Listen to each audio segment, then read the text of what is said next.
Dans ce podcast, découvrez le quotidien d'un tribunal correctionnel au plus près de la réalité. Exceptionnellement, l'enregistrement des audiences que vous entendrez a été autorisé. Bienvenue dans Justice en direct.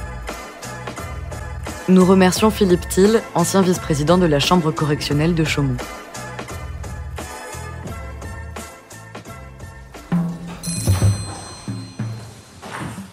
L'audience est ouverte, vous pouvez vous asseoir. Alors, je vais vous rappeler les motifs pour lesquels vous avez été convoqués l'un et l'autre devant ce tribunal. Il s'agit d'infractions en matière de stupéfiants qui auraient été commis sur la période 2007-2009. Monsieur, il vous est reproché d'avoir transporté 600 grammes de résine de cannabis et 45 grammes d'héroïne en état de récidive légale. Il vous est reproché d'avoir consommé à tout le moins ces 600 grammes de résine de cannabis et ces 45 grammes d'héroïne, là encore en état de récidive légale. On vous reproche l'acquisition de ces substances également, en état de récidive légale, et bien entendu leur détention, là encore en état de récidive légale. Alors vous, madame, il vous est reproché exactement les mêmes infractions, le transport, la détention, la consommation, l'acquisition de ces 600 grammes de cannabis et 45 grammes d'héroïne sur la même période, et vous aussi en état de récidive légale. Je vais vous demander d'abord de vous présenter l'un et l'autre, pour qu'on fasse le point sur votre situation personnelle. Sachez qu'on juge à la fois des faits. Là, les faits sont relativement lointains, ils commencent à s'éloigner de plus en plus. Et puis, on juge les personnes dans leur trajectoire et de leur situation actuelle. Alors, si j'ai bien compris, vous étiez marié à l'époque des faits. Là, vous êtes séparés, vous êtes divorcés ? Oui, on est en instance. Vous êtes en instance de divorce. Vous, monsieur... quelle est votre situation personnelle à l'heure actuelle ? Actuellement, je viens d'emménager dans une petite maison. Je viens de reprendre mon travail aux Brigades Vertes pour une période renouvelable de 18 mois. Et je m'occupe de notre enfant le plus souvent que je le peux. Alors, vous avez un enfant en commun ? Oui, en commun, oui. Il a quel âge, cet enfant ? Elle a 3 ans et demi. On a statué sur son Non, sort, c'est moi qui l'ai... c'est un arrangement à l'amiable. D'accord. J'ai gardé la petite avec moi. Et il la prend aussi souvent qu'il peut. Vous avez refait votre vie, de votre côté ? Non. Je suis encore célibataire. Alors vous, madame, les mêmes questions ? Oui, moi je suis en formation niveau 4 pour une création d'entreprise, donc dans le maraîchage biologique. Donc j'ai projet, donc là j'ai monté déjà, je passe mon diplôme fin décembre et donc je monte en parallèle mon dossier entreprise pour pouvoir m'installer l'année prochaine en Ardèche. Quel est le thème de cette entreprise ? Alors, ça sera un camping à la ferme avec possibilité de cueillir des légumes biologiques et des explications sur les métiers de la ferme. Vous avez le financement pour vous installer ? Oui, justement, le diplôme que je passe me permet d'avoir des financements, des subventions par l'État et des aides en tant que jeune créateur d'entreprise dans le maraîchage biologique. Sachant qu'elle a été précédemment salariée dans le maraîchage, oui, elle poursuit sur sa voie. D'accord. Alors, autre point vous concernant l'un et l'autre, vos antécédents judiciaires. Pour ce qui vous concerne, monsieur, votre casier judiciaire porte mention de 4 condamnations qui sont toutes en relation avec des stupéfiants. En 2006, vous avez été condamné pour acquisition de stupéfiants. En 2006, toujours, de nouveau, toute la série des infractions qu'on peut commettre en la matière. Vous avez eu alors 1 an et 6 mois d'emprisonnement, dont une partie avec sursis avec mise à l'épreuve, ce qui veut dire que vous avez fait de la prison ferme ? Oui. Alors, quant à vous, madame, vous avez été condamnée en 2006. Alors, à 1 an et 3 mois d'emprisonnement, dont 6 mois sortis d'un sursis avec mise à l'épreuve pour des infractions diverses en matière de stupéfiants, qui allaient de l'usage jusqu'à l'importation. Alors, ça interroge tout de suite sur votre pratique des stupéfiants. Où en êtes-vous l'un et l'autre? Et d'abord, première question, est-ce que ces problèmes de stupéfiants sont à l'origine de votre séparation? Non. Non, ça n'a rien à voir. Non. Alors, où en êtes-vous, monsieur? Là, je suis sous traitement méthadone. Donc, les brigades aussi m'aident aussi à entretenir un soin permanent et puis une écoute et une attente dont j'ai besoin de toute façon. Et je suis toujours mon traitement donc auprès de monsieur psychanalyste.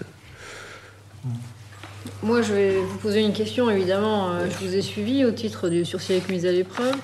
C'est un sursis mis à l'épreuve qui devait se terminer en 2009. Donc, fatalement, les faits qui ont été commis, pour lesquels vous devez répondre aujourd'hui devant ce tribunal, ont été commis au cours de la mise à l'épreuve. Alors, on peut se poser la question de savoir si les soins ont véritablement été engagés pendant le sursis avec mise à l'épreuve et s'il n'aurait pas mieux valu révoquer à ce moment-là. C'est vrai que je suis soigné, c'est vrai que j'ai du mal à arrêter donc cette consommation à cause de certaines périodes de ma vie assez difficiles, comme quand je suis en inactivité par exemple. C'est vrai que j'ai énormément de mal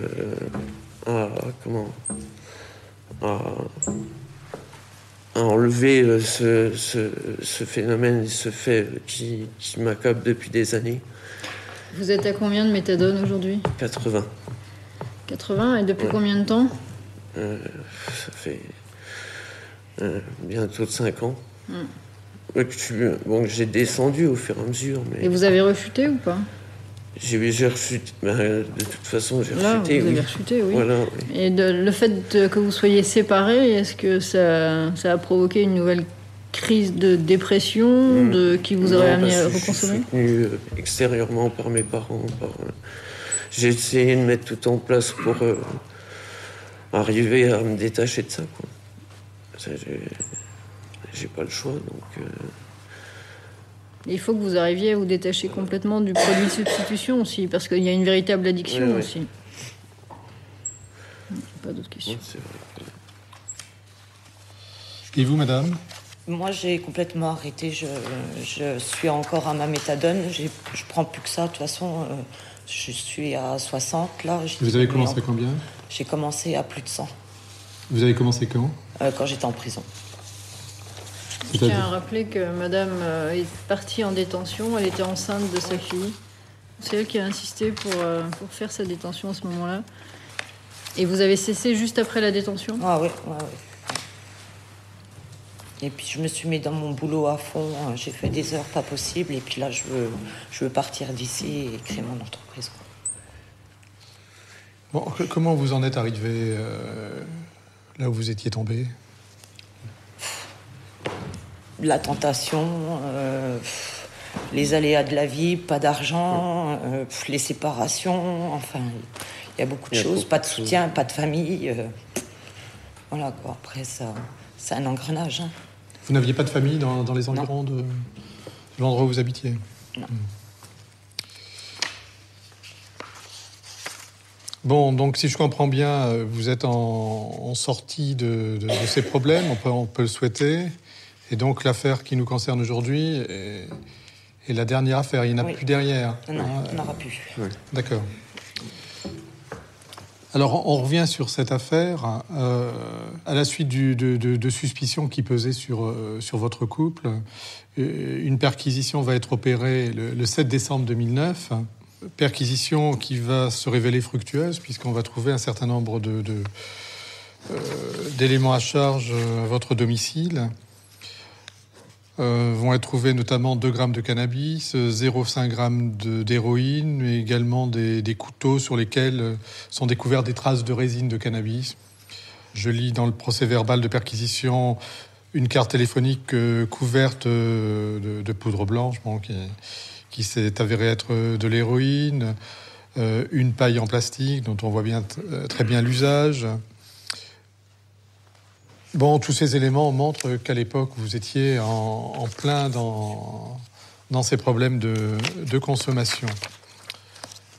Alors, vous allez être interrogés l'un et l'autre.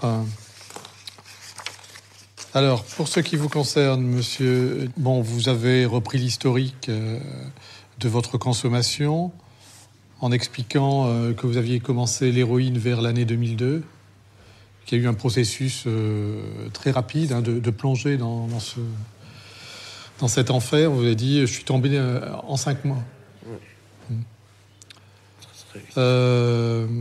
Spirale descendante, je reprends vos termes. Voyage en Hollande. Je suis alors monté en consommation extrême à 10 grammes d'héroïne par jour. 10 grammes, vous êtes sûr, 10 grammes? Oui, en injection, oui. Et vous êtes resté à 10 grammes pendant combien de temps?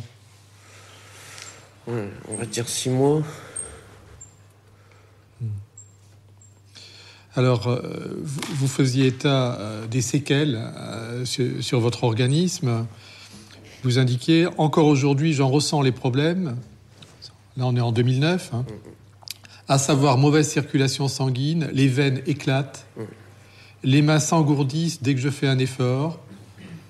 J'ai attrapé également un staphylocoque doré. J'ai une valve cardiaque qui sera amenée à être changée rapidement. Voilà le tableau que vous dressiez. Est-ce qu'il y a une amélioration de votre état de santé? Ça va mieux, mais bon, c'est vrai qu'au niveau tout ce qui est cicatrisation, tout ce qui est dû à ce que ces périodes d'injection, voilà, mon corps est encore difficile. C'est encore très difficile pour moi, quoi.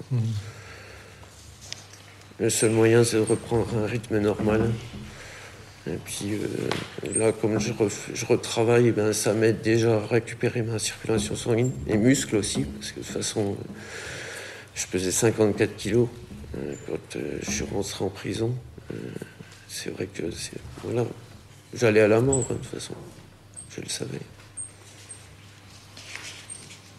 Alors, sur cette période, septembre 2007, décembre 2009, vous avez replongé? Le hashish, j'ai jamais pu vraiment arrêter. Déjà, je me suis attaqué à la drogue qui était la plus dure au début, à savoir l'héroïne, pour ensuite pouvoir vraiment faire étape par étape, parce que sinon, si j'ai une étape, de toute façon, c'était foutu.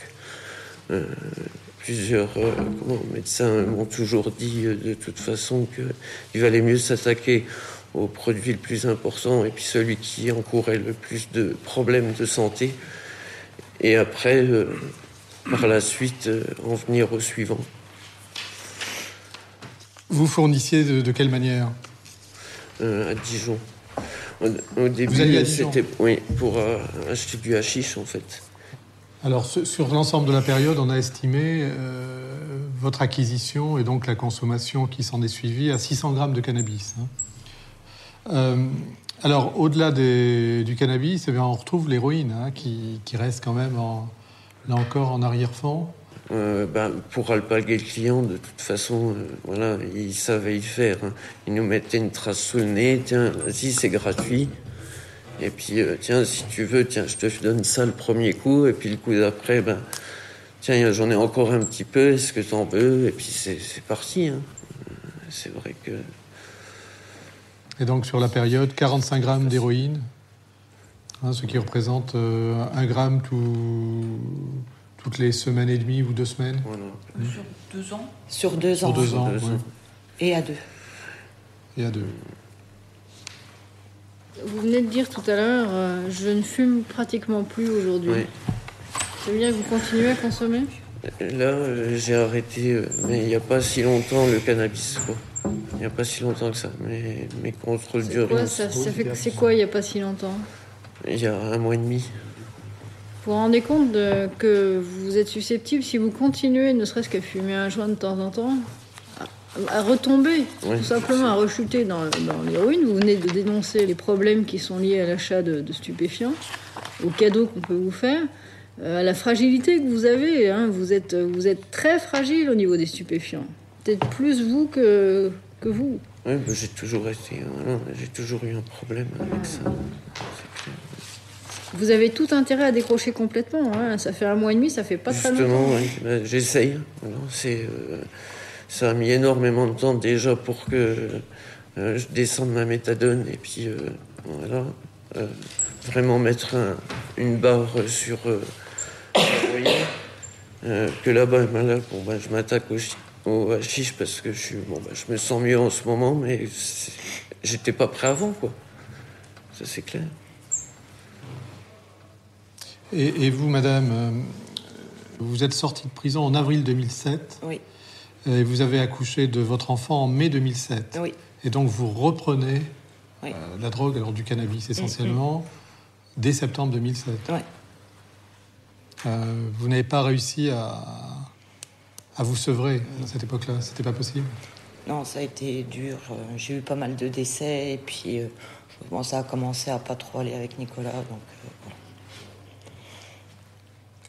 La naissance de votre enfant, j'y reviens, je suis désolé, mais il a 3 ou 4 mois lorsque vous déclarez là, à l'instant reprendre la consommation de stupéfiants. Oui.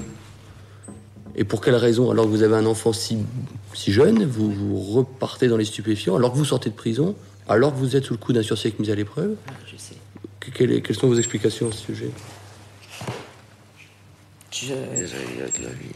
Ouais, je sais pas, la tentation. Puis c'était surtout le cannabis à cette époque-là, donc c'était vraiment un pète le soir. Je veux dire, voilà, après une journée de travail, voilà, il y a quelqu'un qui passe, il vous propose de fumer un coup, on fume un coup, et puis voilà, quoi, ça va. Bon, après, c'était, je veux dire, ça se passait quand on fumait déjà.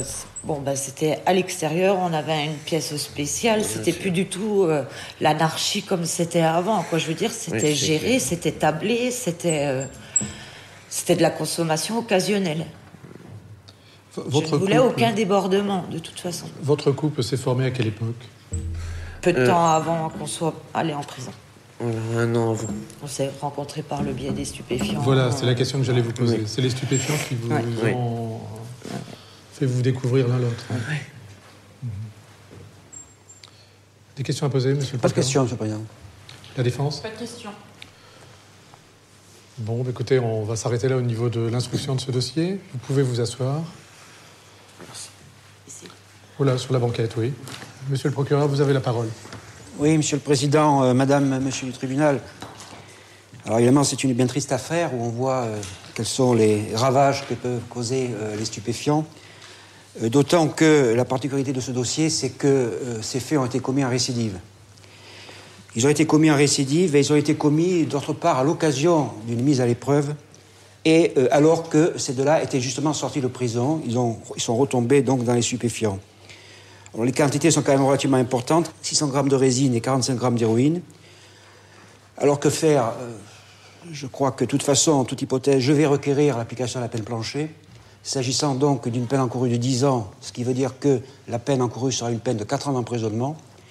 Alors, bien entendu, je ne m'oppose pas à ce que cette peine d'emprisonnement de 4 ans soit assortie pour partie d'un sursis avec mise à l'épreuve, mais malgré tout, je me demande quelle peut être l'utilité d'un tel sursis, surtout pour monsieur, dans la mesure où celui-ci a déjà fait l'objet, sur son casier judiciaire, de 4 condamnations pour stupéfiants avant de passer à cette audience.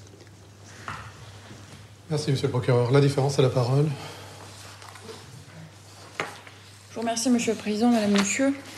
Je crois que là, on a touché la problématique judiciaire, mais également la problématique sanitaire qui est liée au problème de stupéfiants.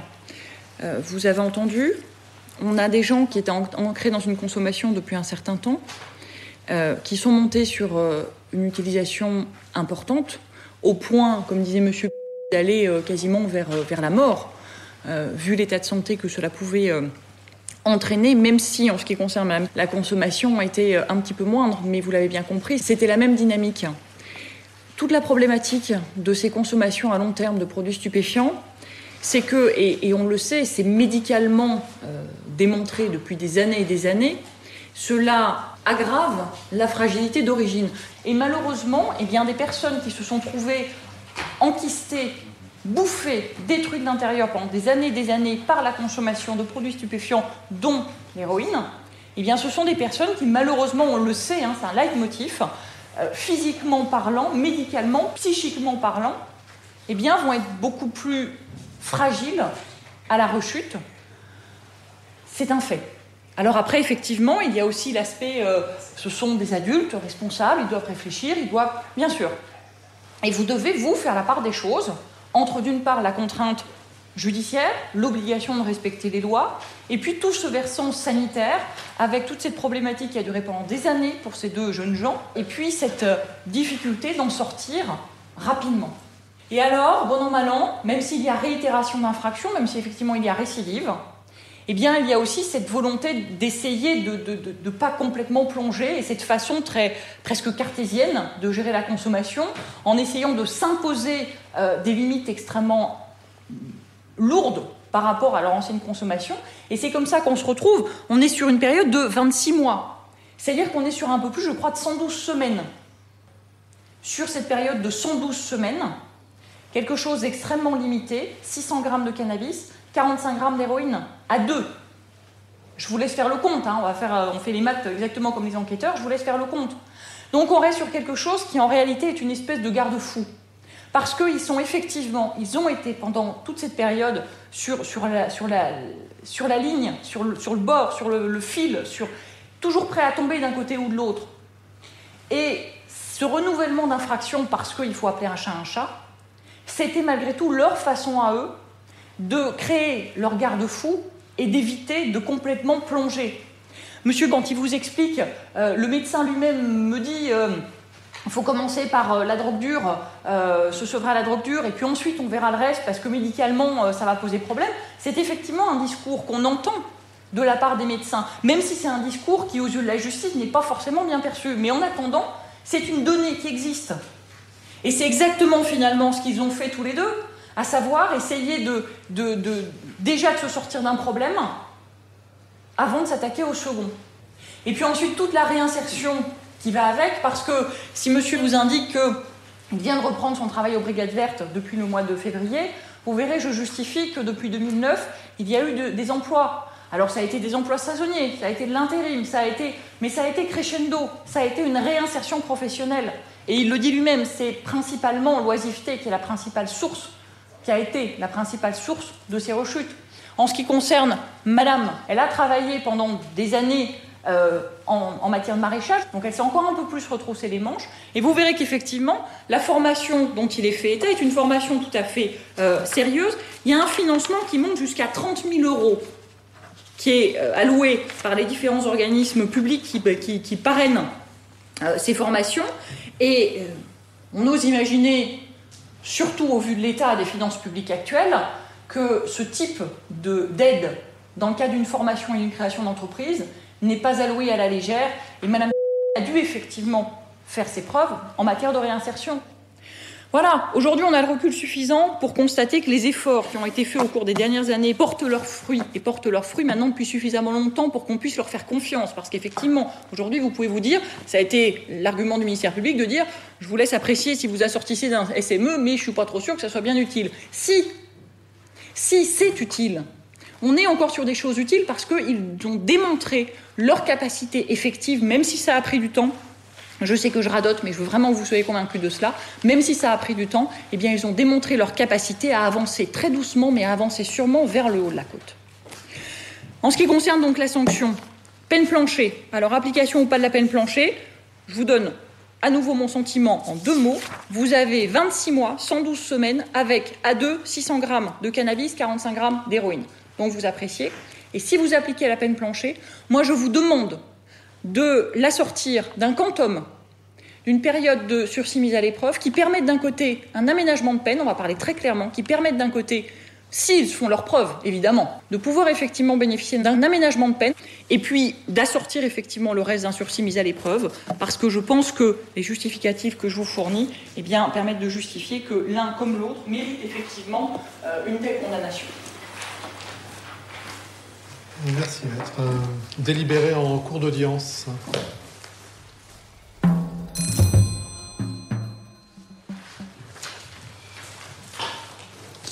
Le tribunal rend ses délibérés. Alors, le tribunal vous a déclaré l'un et l'autre coupables des infractions en matière de stupéfiants qui vous étaient respectivement reprochées.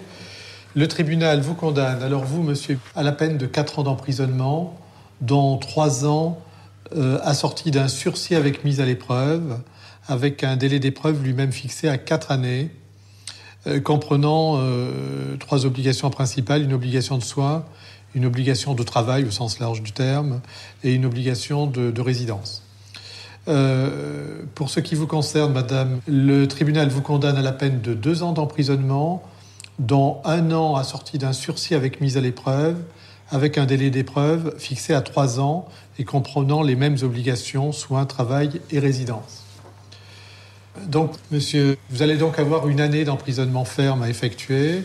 C'est une peine aménageable. Et donc, vous allez passer devant ma collègue ici présente, juge de l'application des peines, pour voir les modalités de mise en œuvre de cette année d'emprisonnement. Vous avez tout intérêt, de ce point de vue-là, à effectuer des bilans tous les mois, vous, pas quelqu'un d'autre, et à me les présenter au moment de la requête en aménagement de peine. D'accord. Pareil pour vous. Si pendant ces 4 ans, vous respectez les différentes obligations qui sont les vôtres, notamment cette obligation de soins, eh bien, au bout des 4 ans, voire avant, si vous êtes sorti d'affaires définitivement avant, la peine est non avenue. Et pour vous, même chose, mais tout ça sur une durée moins longue, puisque vous avez 2 ans d'emprisonnement, 1 an ferme, et l'autre année en sursis avec mise à l'épreuve. Des questions à poser ? Voilà. L'audience est levée.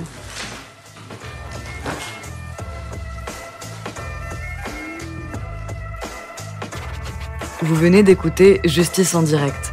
Si vous avez aimé ce podcast, vous pouvez vous abonner sur votre plateforme de podcast préférée et suivre Initial Studio sur les réseaux sociaux.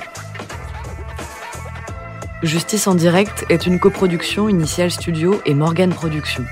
Ce podcast est une adaptation de la série documentaire En direct du tribunal, produit par Morgane Productions, écrit par Samuel Luret et réalisé par Nathalie Kawam. Production exécutive du podcast, Initial Studio. Production éditoriale du podcast, Sarah Koskiewicz. Montage, Camille Legras. Musique, La Grande Table. Illustration, Paul Grelet. Avec la voix de Pauline Josse.